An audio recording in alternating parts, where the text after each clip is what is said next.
Hey, welcome back to her Restored Spirit podcast. My name is Tami, and today we're diving in a little deeper to the idea of like finishing 2022 strong to start 2023. One of the things that I really recognized is that it really matters who you have around you when you're trying to grow.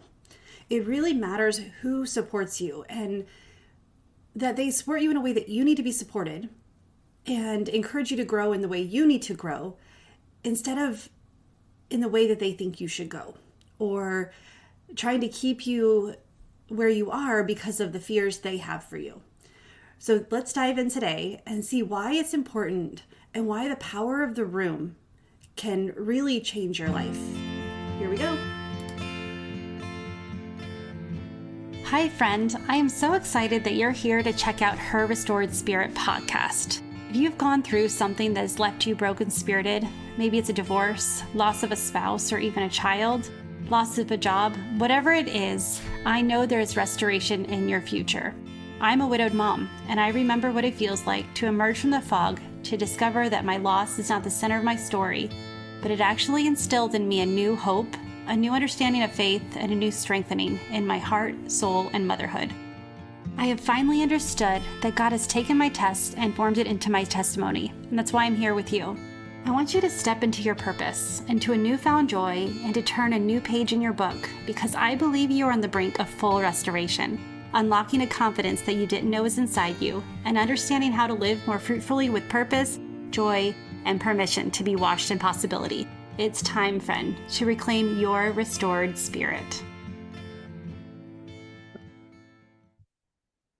So for the last few weeks, we've been talking about wrapping up 2022 to prepare for 2023.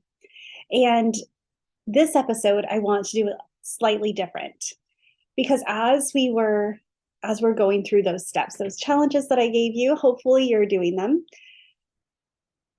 Well, there's something that came up in my last group coaching is we were talking about our family and friends.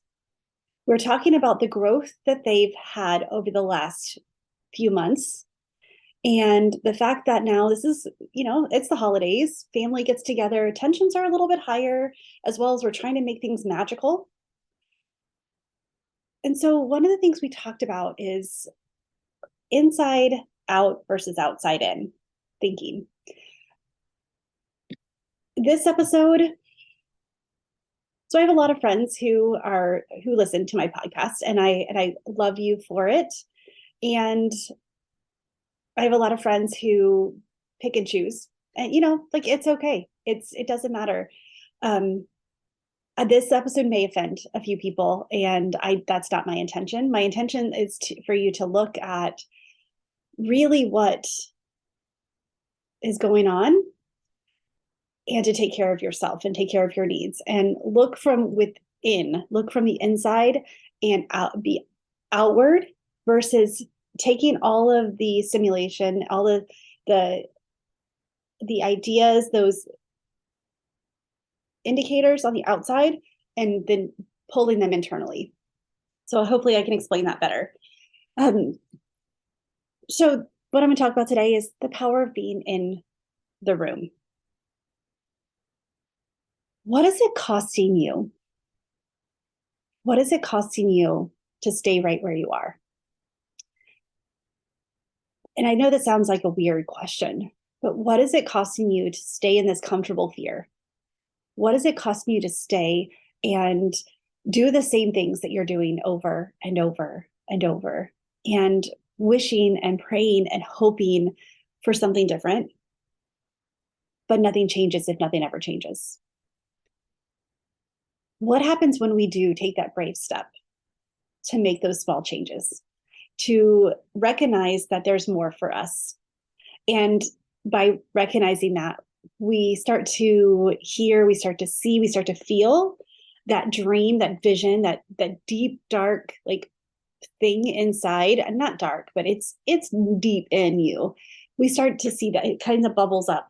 We start to look at what becomes possible. We start to look at what we want and why, and realize that what we want is so much bigger than ourselves. And so we start to talk to our best friends about it. We start to talk and mention, hey, I kind of have this idea. And at first, everyone's like, oh, that sounds like, oh, great. Oh, you'd be great at that. Oh, that's so good. And then you start to take steps towards it. You start to change. You start to look at your needs versus just pay attention to other people's needs. You start to shift your way of thinking. You start to recognize your fears. You start to recognize those stories, and you start taking the actions, micro steps to change them, to get out of that comfortable fear and into the discomfort of life, but the discomfort of growth. And that's when things start to happen, where things around you start to get challenging. That's when people who you thought supported you didn't or don't. And that's when you have to, you start getting criticism about, and they're already the voices inside, the voices that are like, who are you to do this? And are you really capable of this? Is this like, who are you to step out and try this new thing? So those voices are inside, that all of a sudden our brains are going to look for evidence on the outside as well. And unfortunately, some of it comes from friends, from close family, from our support system, who are supposedly our ride or die people. But they're the ones who start instilling a little doubt and like, do you really think you should do this? What is your purpose here? What are you really trying to accomplish? Do you really think you're going to accomplish it this way? Do you all those little things? Or why don't you just wait it out and see what happens? Or why would you quit your job and do something like this? Or that doesn't seem practical. Or you have to consider others when you're making these decisions. All of those things feed right into the feeling of all those stories that are keeping you stuck. And today, that's kind of what I want to talk about. And this is something that no one's really immune to. When I started my podcast, I had a good friend who was like, why would you want to do that? That seems like a lot of work, and it seems like it's pointless. Podcasts are not really a big thing. I took that to heart, and it took a little bit longer to start my podcast. And now I'm so glad that I did. I'm so thankful that I still listen to that small voice. And I listen to the people who saw my vision, saw what I was wanting to do, and knew what I was capable of before I knew what I was capable of. People who poured positively into me and into my vision. And knowing that my vision is not just to have a podcast or just to be famous. Like, I have no desire to be famous. I don't want to be a movie star. I don't want to be a celebrity. But I also knew that there was something inside of me that needed more. And so when I started listening to all those voices of, oh, why would you do that? Or why don't you do this instead? Oh, this seems easier. And there's times that, like, let's face it, there are easier ways to do things. There are easier ways to live life. But when was easy ever? Well, when did you ever really get that satisfaction from doing easy? Whether it's an easy relationship, how did that work out for you? An easy parenting thing, where giving your kids, just giving them the phone all the time, anytime they complain about it, or buying them something in the store every time you go, because it was easy. Now where is it getting you? And there's times, because there's parenting things that I took the easy way out, and now I'm rewiring and like going backwards and like looking at that kind of stuff. So when is the last time that easy ever got you something that you really want? Our brains are trying to keep us safe, not successful. Our brains want us to be safe. Our friends want us to be safe. Some of the things that you have called, some of the calling that you have on your life, your friends don't understand. Your friends see you, your family sees you as the way that you've always been and doesn't see why it's so important now that you make those steps, that you take those growth steps, that you push and get out of that comfortable fear, whatever it may be. Our friends, which some of them it is with the best intentions of protection. And our brains are like, oh, you're right, it is protect. And they want the best for me. So it's probably not the right thing. I should probably just stay where I am. When deep down, you know that no, if it wasn't for something inside of me, I wouldn't have that desire. Our brains are automatically keeping us safe. Our friends' brains are automatically keeping them safe. And because they care, they're automatically keeping you safe. The other part about that is when someone starts to change, when someone takes those growth, let's talk about people pleaser in general. Let's talk about, that's easy. When all of a sudden, when you're the doer in the family, when you are the one for years and you're, mid 40s and this has been your role. This has been your role. Whereas you're the doer. So when there's family events, that's okay because Susie will take care of it all. She will make the food. She will clean up. She will make sure that everything is magical. We just show up. We watch a game. We play with the kids. We enjoy the time. But what if Susie starts to grow and realizes the reason why she was doing it is for love? So let's just say an Enneagram 2, where it's that I am only what I do for you. That's where I get my worth. And we know deep down that you're worth way more. So you have a family event, and then all of a sudden, Susie decides that she's been working on herself. She's been looking at what her needs are and how to meet them, and realizing that expecting other people to meet her needs, especially by doing something for them, is not really getting her what she wants in the first place. She's been so focused on the outward in, looking at, okay, what could I do? What can I do to make people love me?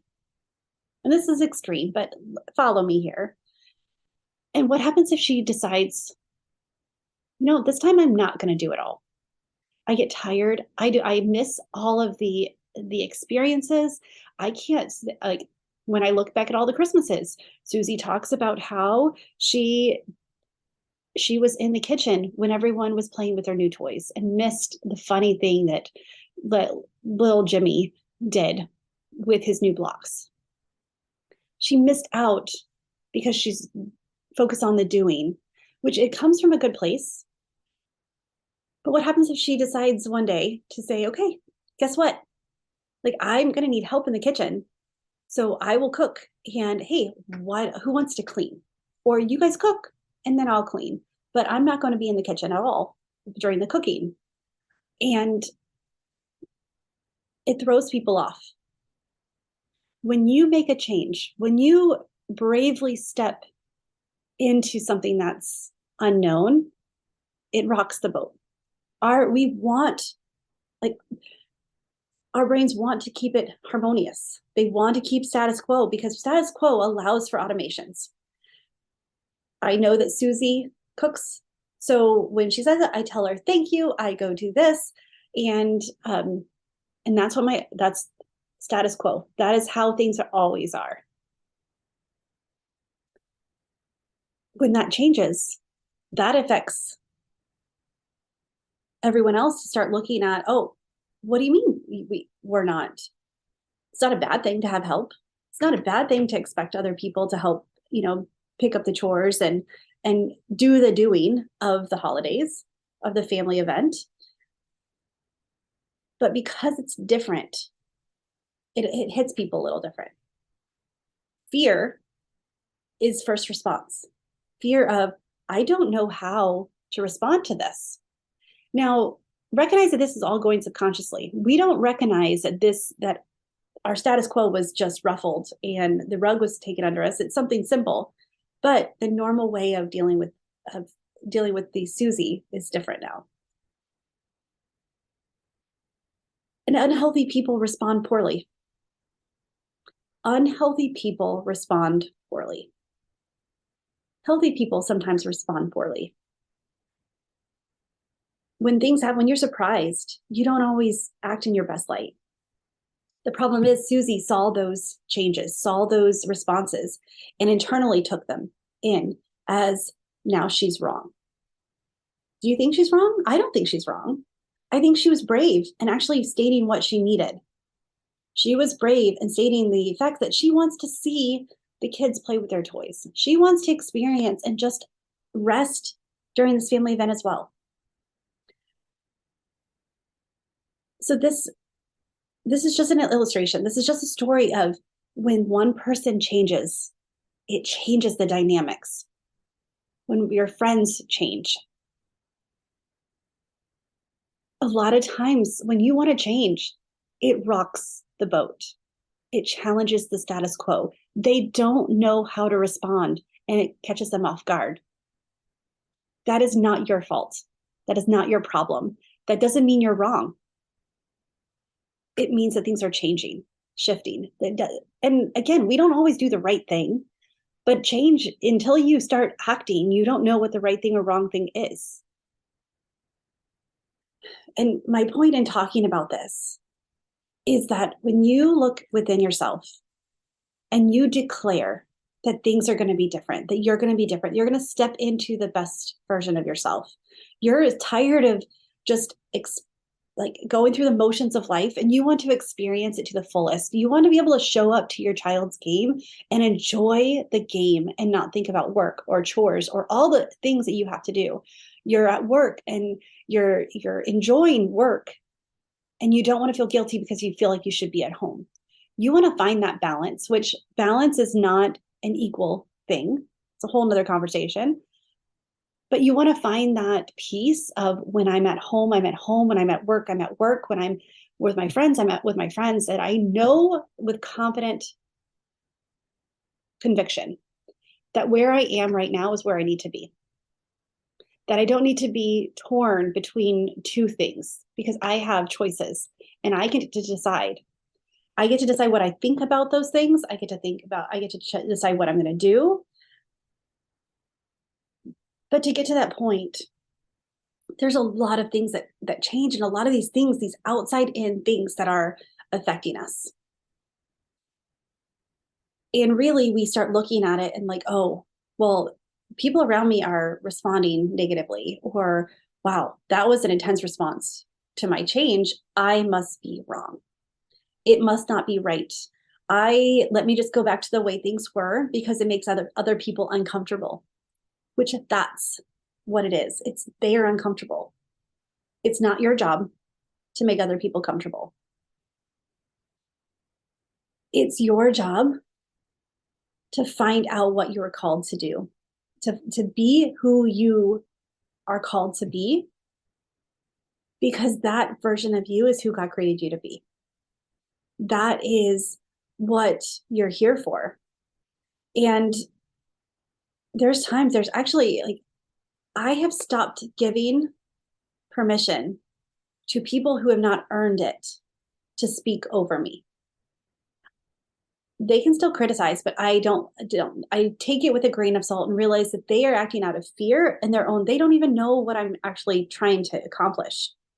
They take bits and pieces, or they take a conversation, or they don't actually know what is inside my heart. And they haven't actually taken the time to discover that. Taking the time to see what I really want or how I've grown. I am not the same person I was 10 years ago. The person that I was 10 years ago before my husband died, I was a hard worker, and I liked who I was then. I liked who I was. I was caring and I was loving. Was I perfect? No. Little did I know, as an Enneagram 1, and that was my fear, was I was not good. So I worked really hard to try. But then over the 10 years, I've allowed grief and life and my own growth journey to shape me. There's some of my friends who I knew 10 years ago who still can't accept the change. that they knew me for my whole life.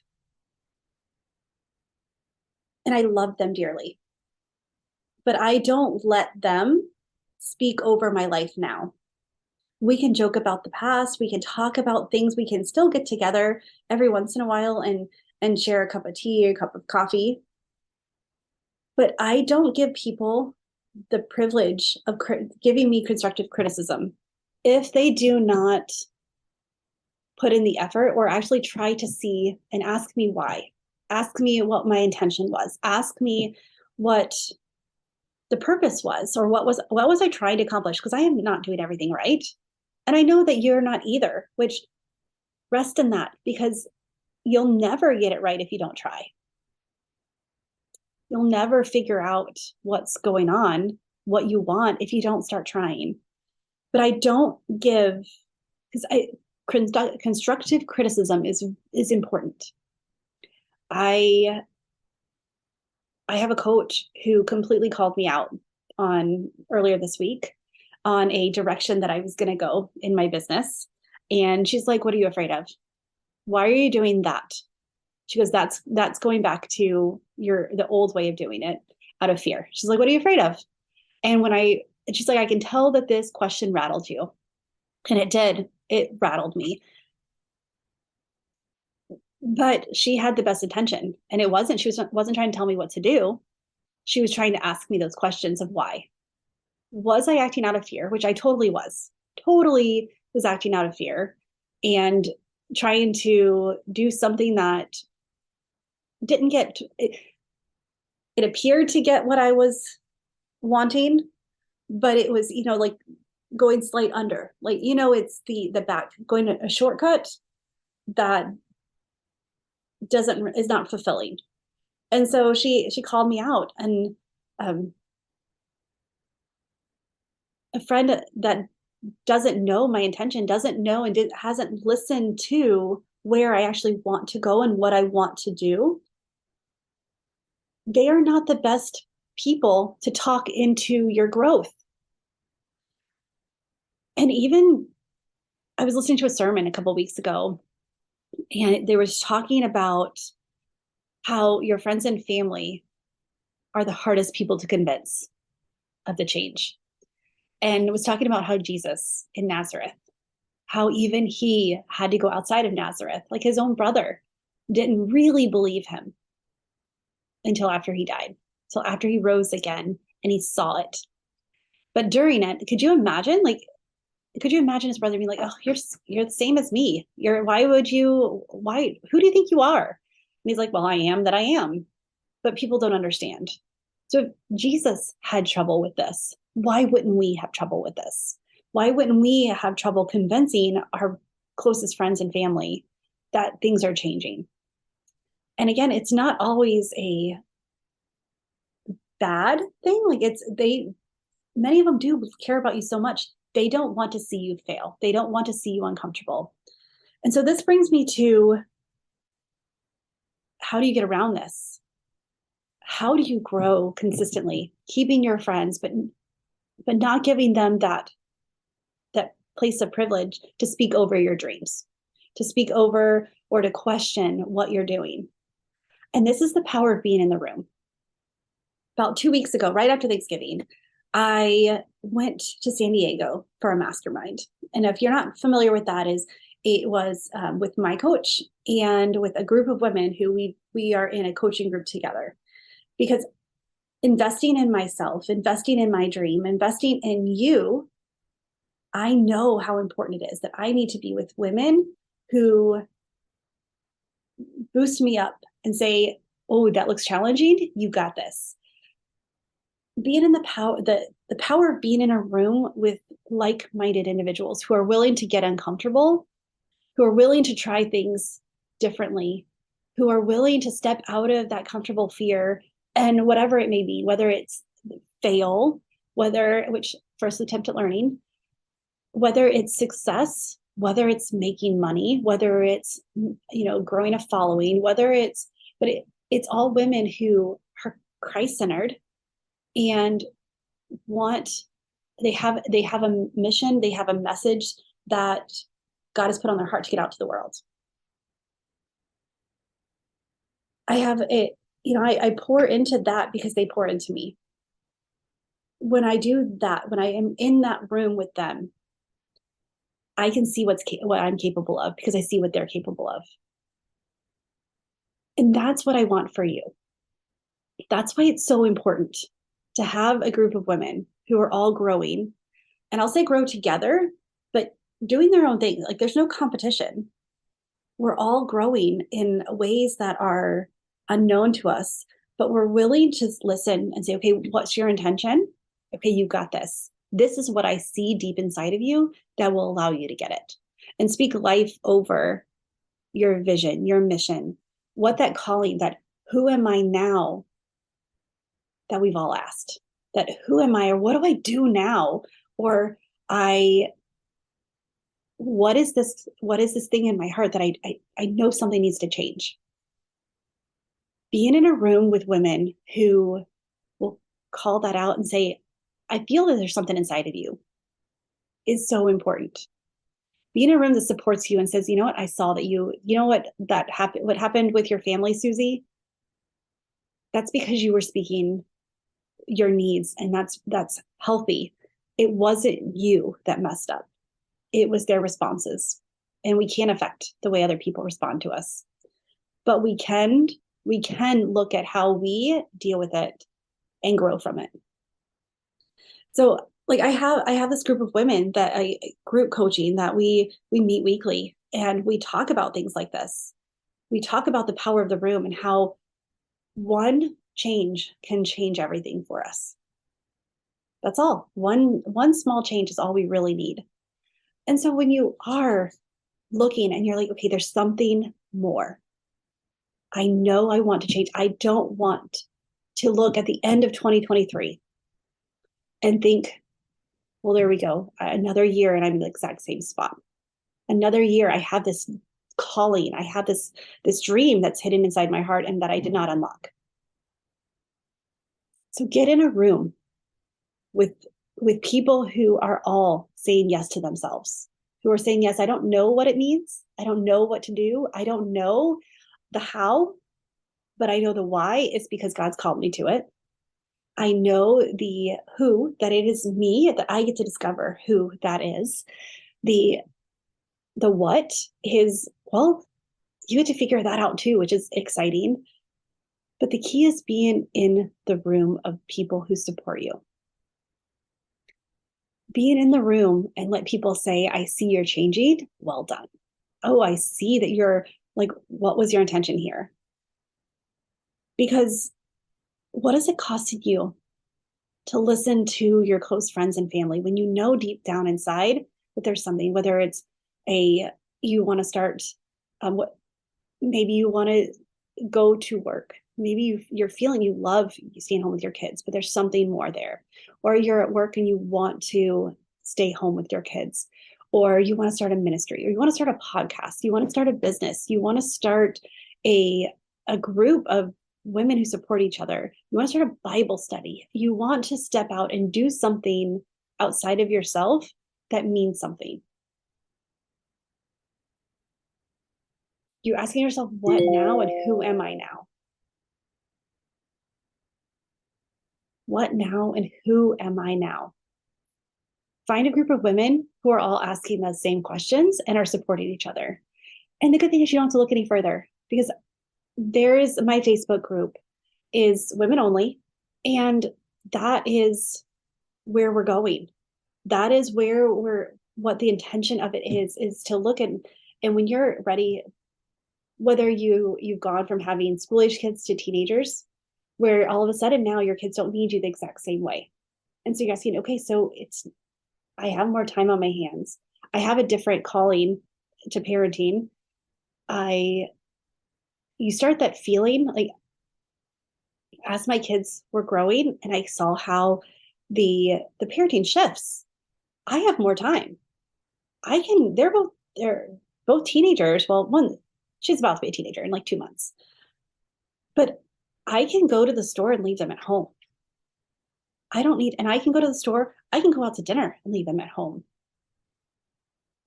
I can take them to their friend's house and I don't have to be there with them. Like the time now, it's my time. I get to choose how I use some of my time. Granted, most of my time is still driving them around, but even that, I realize 18 months from now, my son's going to be driving. 18 months, actually less than that now. But times change, and so you get to change with it as you go through these seasons of life. That you get to look at what you've done and really appreciate what you've done. Then you get to look to see what is coming up. What is next for me? What do I do now that it's my time? Who am I now that my kids, I don't need to change diapers. I don't need to take my kids to XYZ. I have more time. I don't need to entertain them every moment of the day. Heck, if I talk to them 3 times a day, then it's a check, it's a win. And know that it's not selfish. It's Life is shifting. Your kids still need you like they did before. They do. They just need you in a different way. So don't fight the who am I now question. Don't fight the what now question. Don't fight the it's my turn statement that you're feeling. All of a sudden, not everything you do has to go out to other people, that you have time to look at your dream, that deep need that you have, that calling that God has put there. And then get into the Facebook group and let's talk about what that means. Let's talk about what being in the power of being in the room and being with women who are all saying yes to themselves is like. If you're interested, let's talk about that. Get in there, ask me questions. I love answering questions about this. I love talking about this because a lot of times I can see things that others can't see in themselves. That's why I have people who can see things in me that I can't see in myself. And it's a beautiful relationship. But we all want what's best for each other. And it's not in a competitive way. It's in a, let's support you because if you're succeeding, so am I. If you're growing and you're stepping into who God called you to be, it's going to benefit all of us. It's going to benefit the world because God wants what's best for us.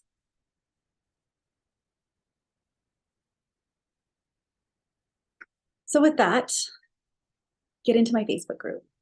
Reach out to me. Let's talk. In the end of January, well, I have the 3-day challenge coming up, 9th through 11th of January, where we're going to talk about setting intentions, setting up 2023 for the best year ever.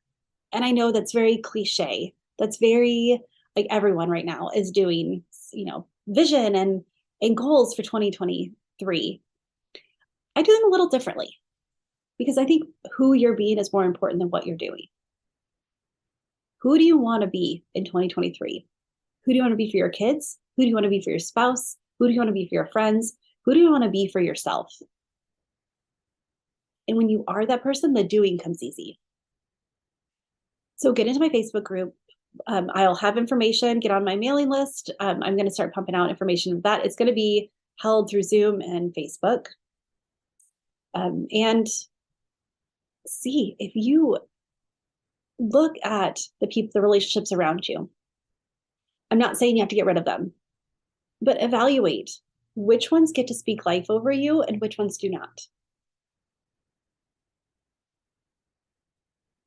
And then find people who will speak life over you. Come talk to me. I will speak life over you. Let's see what's possible. Because when you start seeing what's possible, nothing can stop you. You see, and you have that compulsion that like, I have to, this is the way God created me. I have to do this. And that's how I feel with working with my clients, with my group. I absolutely love my group coaching. The things that we get to talk about, the transformations I get to watch them go through, the journey that I get to be on with them is such an amazing journey. They get to say yes to themselves every week. They get to say yes to the things that they want and realize that it's not selfish. It's actually the most selfless thing that they can do. So if you're interested in that too, see what it could mean by discovering who you are, what could come out of it. Contact me. All of this to say, get into my Facebook group. Let's chat. Let's connect. Let's have this community that we lift each other up instead of tearing each other down. Let's not whine about things that the world is doing or what's the saying on the outside. Let's look at what's on the inside and pull that out. It's a lot of fun.